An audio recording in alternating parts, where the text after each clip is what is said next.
Olá, meus companheiros de estudo. No vídeo de hoje a gente vai tratar sobre o Estatuto da Criança e do Adolescente, o ECA, voltada para os concursos da área de educação, o que é realmente importante. Peço ainda que, se esse vídeo te agregar de alguma forma nos estudos, te ajudar de alguma forma, se inscreva no canal, deixa seu like, suas dúvidas, perguntas, pode colocar nos comentários, compartilhe com aqueles seus amigos que também estão se preparando para os concursos. Um grande abraço e vamos para o vídeo.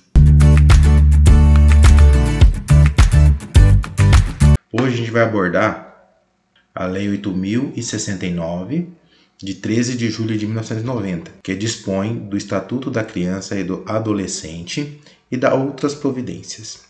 Inicialmente, o que vale ressaltar é que ela tem que estar vinculada à Constituição Federal. Lembra que eu falei já em várias aulas, em vários vídeos, a relação de hierarquia? Então, o Estatuto da Criança tem que obedecer à Constituição Federal.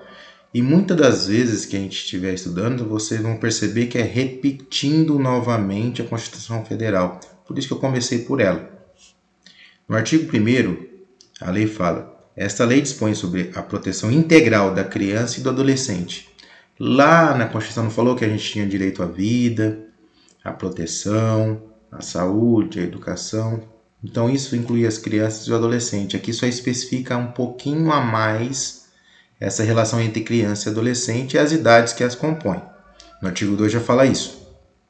Considera-se criança, para efeito desta lei, a pessoa até 12 anos de idade, incompletos, e adolescente aquela que entre 12 e 18 anos de idade. Em alguns casos, a lei está estabelecida que passe dos 18 até os 21 anos em relação à proteção quando faz faculdade, quando ainda mora com os pais, estuda.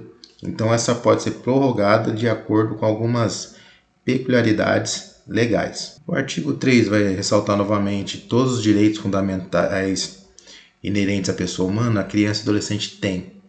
Isso não precisa nem falar, já está lá na Constituição. O parágrafo único também, que eu não grifei, ele fala que não tem discriminação de raça, credo, situação familiar, sexo, nada. Então, tudo que é previsto para proteção dessa criança e do adolescente, independente de qualquer tipo de etnia, raça, credo, não pode ser discriminado. Isso também já está na Constituição Federal e a gente está revendo aqui. O quarto, é importante porque é dever da família, da comunidade, da sociedade geral e do poder público assegurar com absoluta prioridade a efetivação dos direitos referentes à vida, à saúde, à alimentação, à educação, ao esporte, ao lazer, à profissionalização, à cultura, à dignidade, ao respeito, à liberdade e à convivência familiar e comunitária. A ordem que aparece também é importante. Quem tem que promover isso? Na sequência, primeiro a família, junto com a comunidade e a sociedade em geral. Depois ele cita o poder público. Apesar de estar integrante de uma forma muito junta, mas inicialmente o dever de promover toda essa segurança é família. É assegurado em lei, mas a família tem que ser preservada nesse caso. Depois fala que a convivência, a liberdade, convivência familiar e comunitária, quando isso a família não consegue promover essa situação, e muitas vezes dá perda de guarda. Então a criança perde a guarda familiar, ela tem que ser adotada por outra família, vai para lar quando não é assegurado essa garantia de saúde e dignidade. Acontece muito em famílias onde o pai e a mãe são dependentes químicos, da criança perder a guarda, ir para lar, depois ir para uma família adotiva. E na nossa região, na nossa comunidade, a gente vê muito disso. Se vocês tiverem contato com o Conselho Tutelar ou Vara da Infância e da Juventude de algum fórum, tenha conhecimento de alguém que trabalhe, pergunta como é grave essa situação, como é que é preocupante. Continuando. Parágrafo único. A garantia da prioridade compreende primazia de receber proteção e socorro em quaisquer circunstâncias, precedida de atendimento nos serviços públicos ou de relevância pública. Preferência na formulação e na execução de políticas públicas. Destinação privilegiada de recursos públicos na área relacionadas à proteção à infância e à juventude. Lembra aquele ditado, quando acontece um desastre, primeiras mulheres e as crianças? Realmente tem que acontecer isso. Se tiver algum incidente, algum caso de extremo perigo, insegurança ou de problemas relacionados a desastres, quem tem que ser socorrido primeiro? Crianças e adolescentes, em qualquer circunstância. Tá falando? Ele tem prioridade no socorro, prioridade no atendimento público. Tem lá 50 pessoas no posto de saúde, no pronto de atendimento, esperando para ser atendida. Se aparece alguma urgência de criança, ela tem que ser passada à frente, ela tem que ser atendida primeiro que todo mundo. E nas políticas públicas, todo recurso e política pública ou direcionamento de recursos tem que priorizar a criança e o adolescente. Voltando um pouquinho, lembra das prioridades relacionadas a investimentos com educação? Porque tem prioridade, tem uma meta clara, tem que gastar 25% dos estados, municípios, 18% a União com educação, porque essa é uma forma de proteção à criança também, está no ECA. Artigo 5º. Nenhuma criança ou adolescente será objeto de qualquer forma de negligência, discriminação, exploração, violência, crueldade, opressão, atentado por ação ou omissão aos direitos fundamentais. A gente já falou de direito fundamental e subjetivo, mas o que interessa, a criança não pode ser tratada de forma humilhante, ser agredida fisicamente com violência, exploração de qualquer forma, sexual, de trabalho, depende da forma que for. E no finalzinho, por ação ou omissão. Se eu souber e não falar, eu sou omisso, eu sou também enquadrado nas penas legais. Se você vai trabalhar lá na escola, você observa que o aluno chega machucado, chega com hematoma, retraído de alguma forma e percebe que ele foi agredido em casa, você tem que relatar para a direção. A direção tem que entrar em contato na hora com o Conselho Tutelar e Promotoria da Infância, em alguns casos até com a polícia, tá? Toda essa rede de proteção. Quando eu falo em rede de proteção, eu já mencionei em algum outro vídeo, mas rede de proteção é a escola, a família, comunidade, Polícia Civil e Militar, Promotoria Pública, Conselho Tutelar, tá? Eles fazem parte dessa gama de proteção à infância. Artigo 6º. Na interpretação desta lei, levar-se-ão em contas fins sociais e aqueles que se dirigem às exigências do bem comum, do direito e deveres individuais e coletivos, e a condição peculiar da criança e do adolescente como pessoa em desenvolvimento. Essa condição peculiar de pessoa em desenvolvimento é o que gera apreensão de criança e não prisão, quando acontece algum fato, algum delito, né? Quando a criança ou adolescente é pego fazendo algum delito, roubando, furtando, elas não são presas, são apreendidas, são ouvidas, em muitos casos já liberadas em sequência. Quando é grave, elas são mandadas para uma instituição reeducativa, mas não prisão. Elas vão para a Fundação Casa e ela não é um sistema prisional de reclusão como acontece nos presídios. Ela tem todo um caráter educativo. No capítulo 2, né, já vai para o artigo 15, que depois na lei do ECA vai tratar algumas coisas relacionadas a problemas envoltos com delitos de pequena ou grande periculosidade.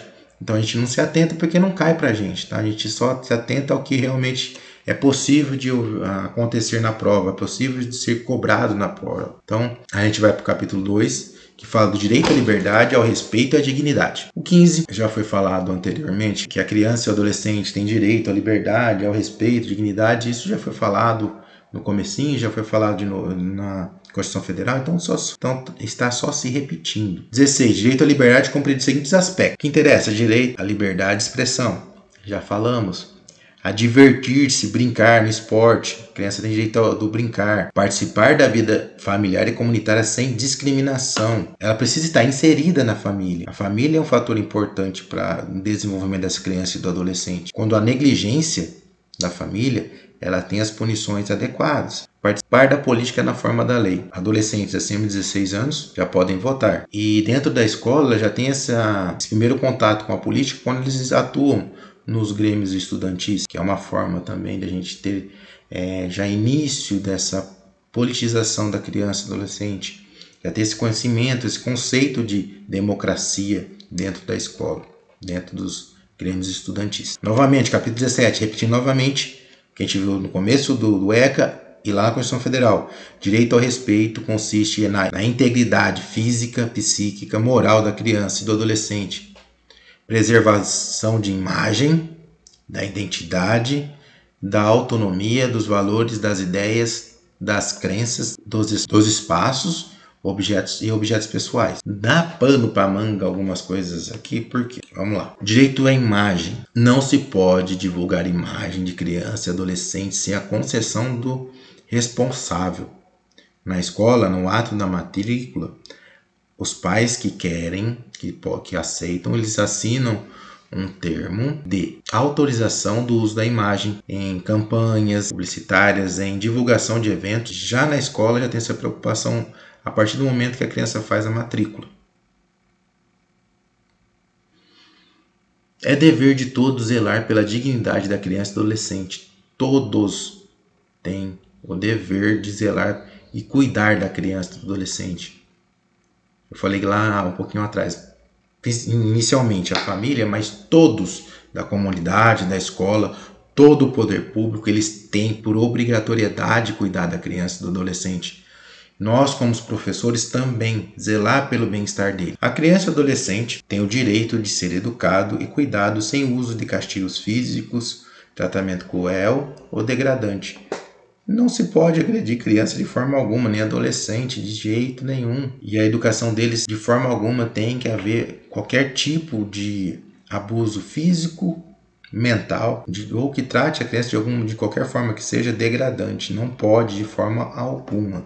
Nem na escola, no caso nosso, que vamos estar mais envolvidos nessa questão, quanto família, quanto responsável, quanto agente público, nunca, de forma alguma. Nas sequências, os incisos e as alíneas que tem referente ao artigo 18A, não se preocupa, porque ele vai estar explicando o que é castigo físico, o que é sofrimento, o que é lesão, o que é um tratamento cruel, degradante, o que é ameaça, o que é ridicularizar. Então não se atente, não é necessário. O artigo 18B, os incisos desse artigo 18B vão estar falando qual é o caminho correto a seguir quando se observa isso. Então, primeiro, encaminhamento ao programa oficial comunitário de proteção à família.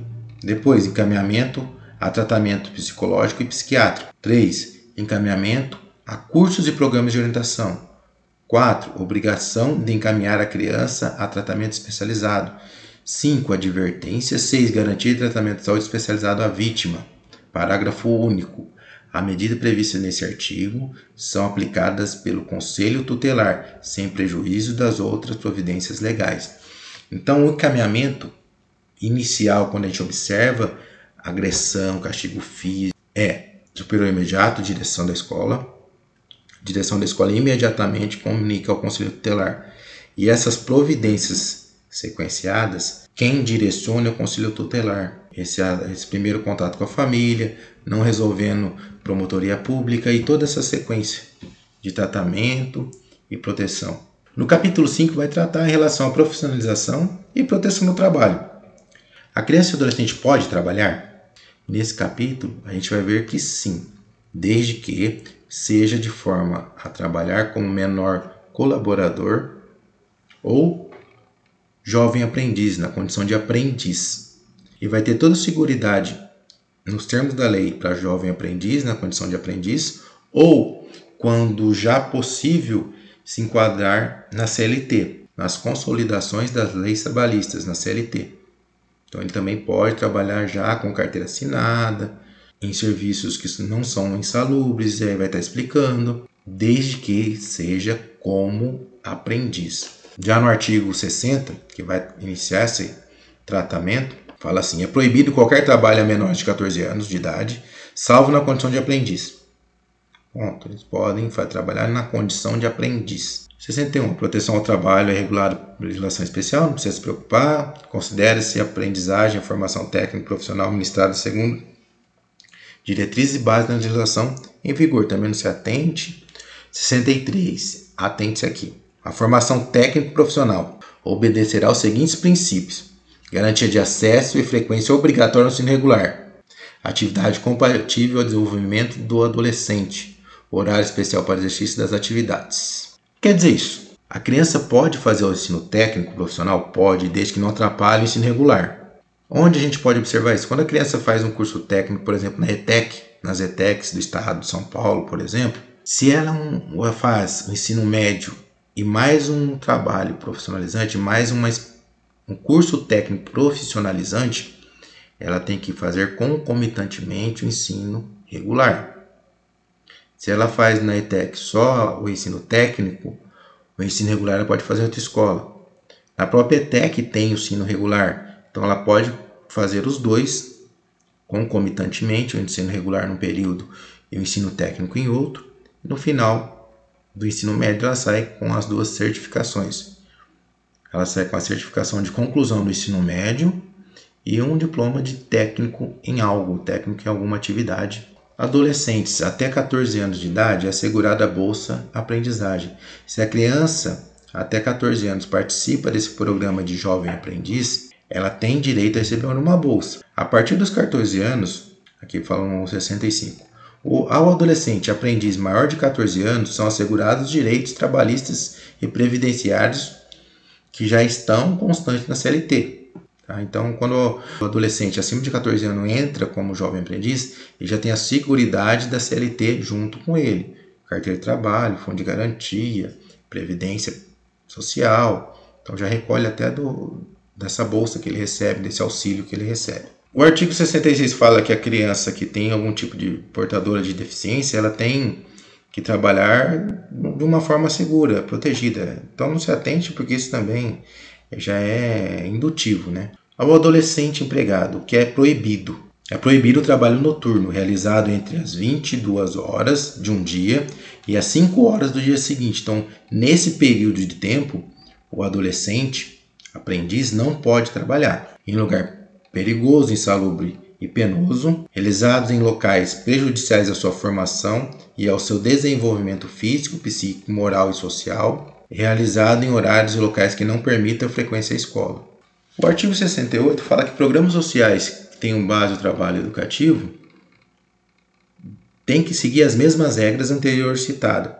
Ou seja, se ele trabalha de alguma forma em uma ONG, um instituto que promova atividades sem fins lucrativos, mesmo assim, até como trabalho voluntário, ele tem que se assegurar de toda forma de proteção que já citei anteriormente, já nesse estatuto. Então, independente do local de trabalho, que seja com fins lucrativos ou não, eles têm que obedecer às regras que já foram citadas. Artigo 69. O adolescente tem direito à profissionalização e à proteção no trabalho, observados os seguintes aspectos, entre outros. Entre outros, porque a gente já citou vários lá em cima. Inciso 1. Respeito à condição peculiar de pessoa em desenvolvimento. Inciso 2. Capacitação profissional adequada ao mercado de trabalho. Para a gente finalizar, muitas vezes aqui no ECA, a gente vê pessoa em desenvolvimento. Isso tem que ser frisado, que se pede muito essa história da criança, adolescente, pessoa em desenvolvimento, quer dizer que ela não responde muitas vezes pelos atos, porque ela está em desenvolvimento, ela não tem um caráter formado, ela não tem toda a estrutura formada segundo a lei, toda a estrutura psicológica e física, fisiológica dela não está formada, ela é uma pessoa em desenvolvimento. E essa preocupação em se deixar a criança e o adolescente livre para estar trabalhando, para ter suas horas de lazer, para estar estudando principalmente. E nenhuma das alternativas de trabalho, de proteção ou de cuidado ao jovem aprendiz ou ao educando de 0 até 18 anos e aqueles até 21, em relação a algumas leis específicas,